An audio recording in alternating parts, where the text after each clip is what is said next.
Everyone's in on the Great Reset. Well, almost everyone. There's one guy who's got the power to do something to stop it, and you know exactly where I'm going. And they made a mistake. They tried to get Trump on their side, so they invited Donald Trump to Davos, I think a couple of times.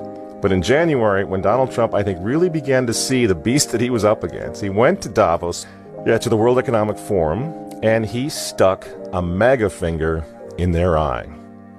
We're committed to conserving the majesty of God's creation and the natural beauty of our world. But to embrace the possibilities of tomorrow, we must reject the perennial prophets of doom and their predictions of the apocalypse.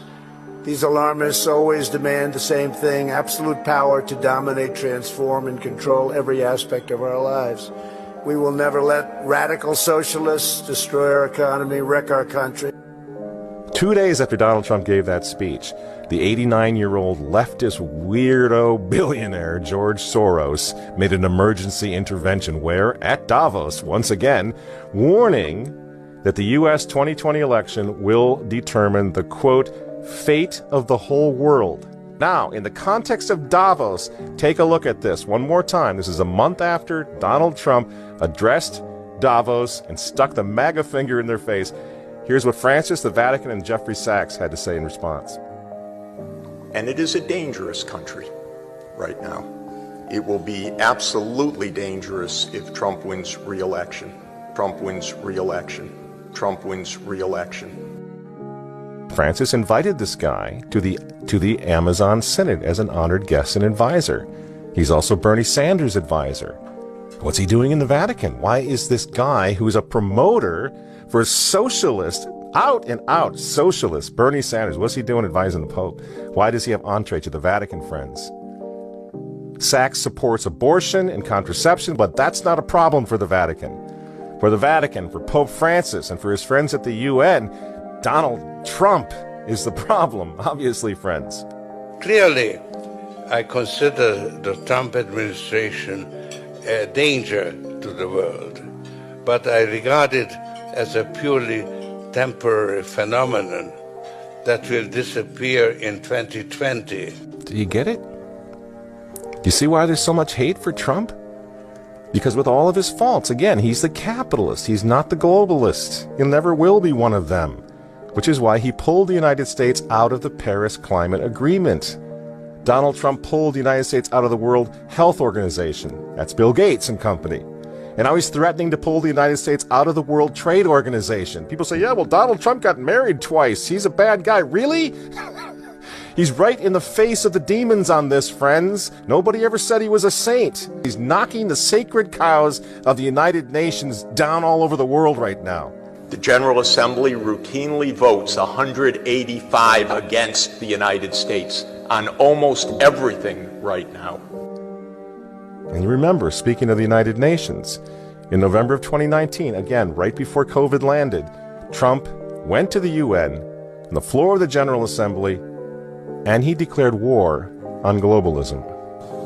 Wise leaders always put the good of their own people and their own country first. The future does not belong to globalists. The future belongs to patriots. And shortly after the speech at the UN, Donald Trump delivered, what do you think happened?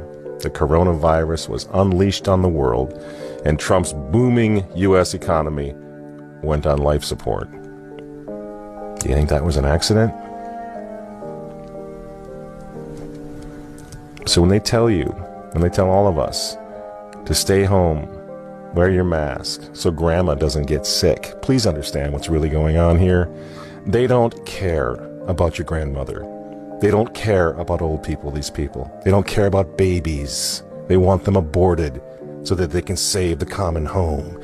Abort babies, millions of them all over the world. They don't care about babies. They don't care about old people. In fact, if you want to save your grandma, tell the globalists to stay the hell away from her.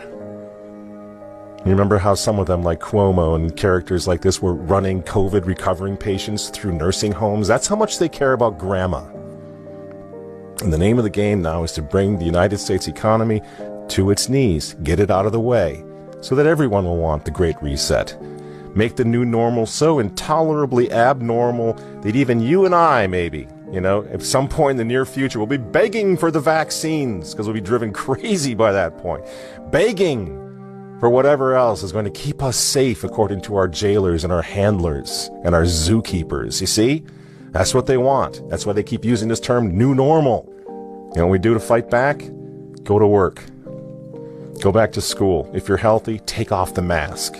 And for heaven's sake, go back to church and pray that Trump wins in November. That's what the reset was all. That's what the Russia hoax was all about. That's what the impeachment hoax was all about. Don't you see? For 4 years, I've been trying to stop this man because if he strengthens America, if he makes it great again, if he brings the economy back again, the reset won't happen. The New World Order is going to be set way back. Who knows when they're going to have another COVID opportunity like this one again, and they know it. So ask yourselves why they hate this man. These folks, these men, they hate God. They hate the unborn. They hate the traditional family. They hate you. And they hate Donald Trump, whose political opponents, by the way, right now are knocking statues of saints to the ground. They're beating up cops. And they're burning flags. You say you don't like Trump. I'm sorry, friends, but who cares? That doesn't really matter anymore. What you think of Trump's personality or his tweets. Look at the big picture. The choice is simple, friends. Stand with America right now, or fall with the New World Order in the not-so-distant future. There's no other choice. I'm Michael Matt for Remnant TV, and we'll see you next week.